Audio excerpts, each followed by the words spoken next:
Hello, नमस्कार आणि welcome back to my channel.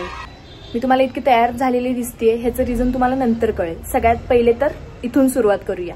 मी सकाळी लवकर उठले आणि त्याच्यानंतर आंघोळ करून मग बाकी सगळं। माझ्या तोंडावरून जरी वाटत नसेल ना, तरी पण मी आंघोळ करून आली आहे आणि आता जेवायची वेळ झाली आणि मी आता स्वयंपाक बनवायला चालू करणार आहे। तर चला बघूया मी काय काय स्वयंपाकात बनवते। सगळ्यात पहिले सगळ्यात लवकर होणारी गोष्ट करायची ते म्हणजे डाळ आणि भात कुकरला लावूया आपण।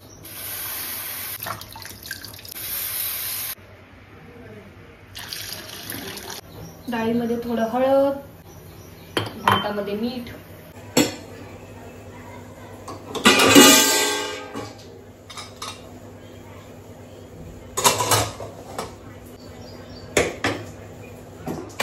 चला भाताचं काम तर झालंय आपलं, आता कणिक मळू।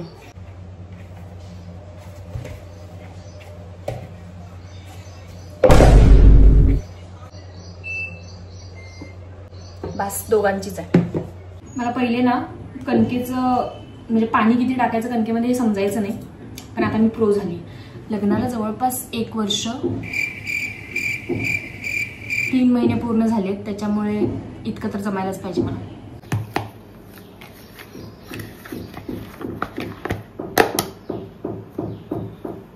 कणिक मळून झाली आपली, आता आपल्याला भाजीची तयारी करायची आहे। मी तुम्हाला दाखवते मी कोणती भाजी करणार आहे ते। हे काही बघू नका, खूप जास्त खराब आहे।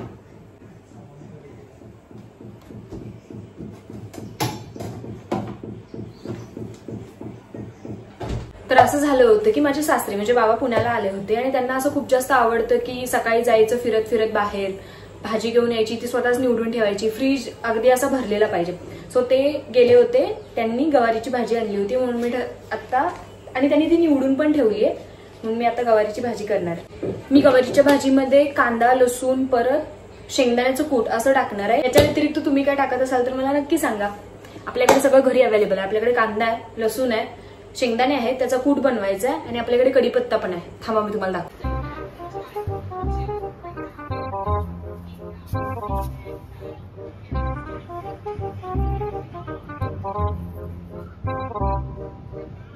मी कढीपत्ता तोडून आणलाय आणि हाच भाजीमध्ये वापरेल। मला मम्मीने सांगितलं होतं की जर कढीपत्त्याच्या झाडाची जी पानं आहेत ना ती आपण जास्त तोडली नाही ना तर कढीपत्ता वाढत नाही, त्याच्यामुळे मी हे तोडून घेतलं। आता मी रोज प्रत्येक भाजीत कढीपत्ता टाकते, कारण की माझी अशी इच्छा आहे की ते झाड चांगलं वाढावं।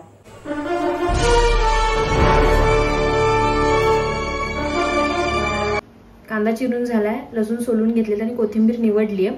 कोथिंबीरला धुवायचं आहे, त्याच्या आधी मी दाण्याचं कूट करून घेईन। खूप जण गवारीच्या भाजीला बेसन पण लावतात, पण मला दाण्याचं कूट जास्त आवडतं म्हणून मी दाण्याचं कूट लावेल। तुम्ही काय लावता मला कमेंटमध्ये नक्की सांगा।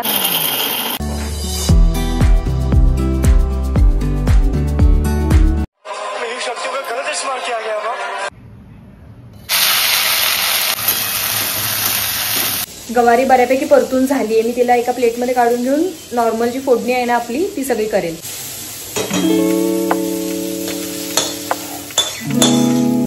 तापलेल्या तेलामध्ये जिरं, मोहरी, कढीपत्ता, लसूण आणि चिरलेला कांदा टाकून हे सगळं परतवून घेतलं। त्याच्यामध्ये हळद, तिखट हे सगळं टाकून मिक्स करून घेतलं आणि त्याच्यानंतर परतवलेली गवारी टाकली। हे सगळं एकजीव केल्यानंतर त्याच्यामध्ये दाण्याचा कूट टाकला, तो पण अंदाजाने की किती कमी जास्त होतो। त्यानंतर त्याच्यामध्ये पाणी टाकलं आणि झाकण ठेवून दिलं भाजी शिजण्यासाठी। भाजी शिजते तोपर्यंत मी एकीकडे पोळ्या करायला घेतल्या। मी खूप मोठ्या पोळ्या करते, त्याच्यामुळे माझे गोळे पण मोठे असतात। तुम्ही नक्की बघा या व्हिडिओमध्ये की तुम्हाला समजेल मी किती मोठी पोळी करते ते। जवळपास तव्याच्या आकाराची माझी पोळी असते। A few moments later. भाजीची काय हालत झाली ते बघूया एकदा आपण। भाजी पूर्णपणे शिजली होती, त्याच्यामध्ये मी थोडं मीठ टाकलं, गरम मसाला टाकला आणि कोथिंबीर टाकून भाजी मिक्स करून घेतली। माझा पूर्ण स्वयंपाक झाल्यावर मी ओटा पुसून घेतला आणि आता फक्त जेवायचं बाकी होतं। मी तुम्हाला माझं जेवायचं ताट दाखवते, एकच मिनिट। गवारीची भाजी, ताक, गाजर, चपाती, सॉरी पोळी। 6 hours later. जेवण करून सगळं रेस्ट करून वगैरे झालंय माझं आणि आपण आता जातोय माझे केस कट करायला, कारण की माझे केस खूप जास्त खराब झालेत। मी तुम्हाला दाखवते, एकच मिनिट।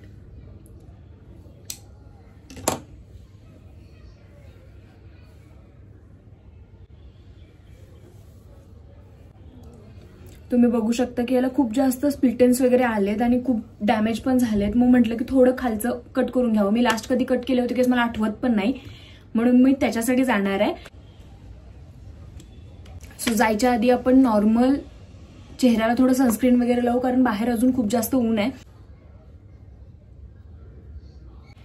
मी जिथे जाणार आहे ना केस कट करायला ते घराजवळच आहे अगदी, म्हणजे चालत पण जाऊ शकते मी.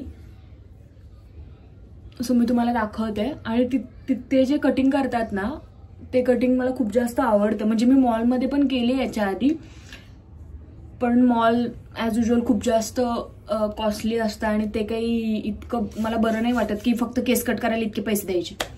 हे पण आहे, पण मी म्हणेल की मॉलपेक्षा हे निम्म्या किमतीमध्ये देतात तुम्हाला केस कट करून. लिप बाम तर मॅन्डेटरी आहे.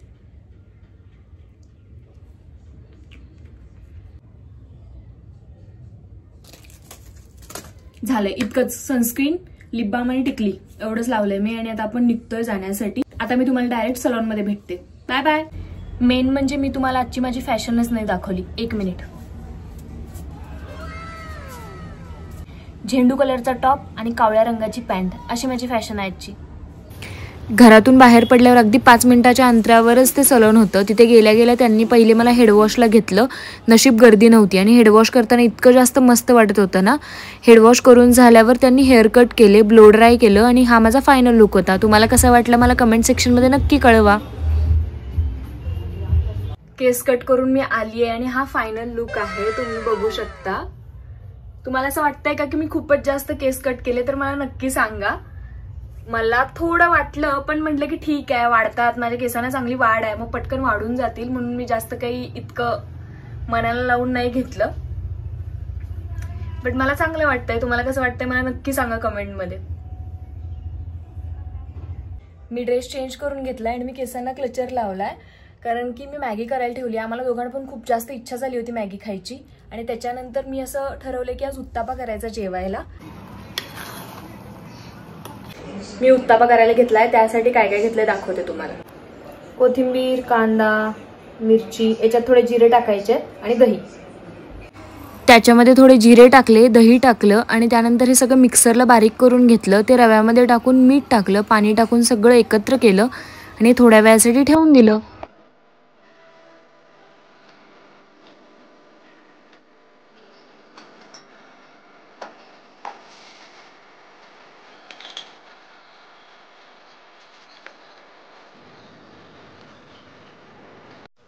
आजचा हा व्लॉग तुम्हाला कसा वाटला हे मला कमेंट सेक्शनमध्ये नक्की कळवा. मी माझ्या साईडने पूर्ण प्रयत्न केला बाहेर गेल्यावर पण शूट करायचा, पण ते पॉसिबल नाही झालं.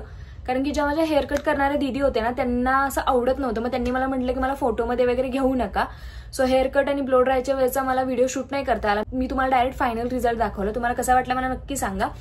आणि आजच्या व्हिडिओमध्ये इतकं काही खास नव्हतं. माझा हेअर कट सोडला तर डेली रुटीनच होतं. त्याच्यामुळे जर तुम्हाला बोर झाला असेल तर खरंच सॉरी. आणि हा व्लॉग शेवटपर्यंत बघण्यासाठी थँक्यू सो मच. भेटू पुढच्या व्लॉगमध्ये. तोपर्यंत बाय बाय.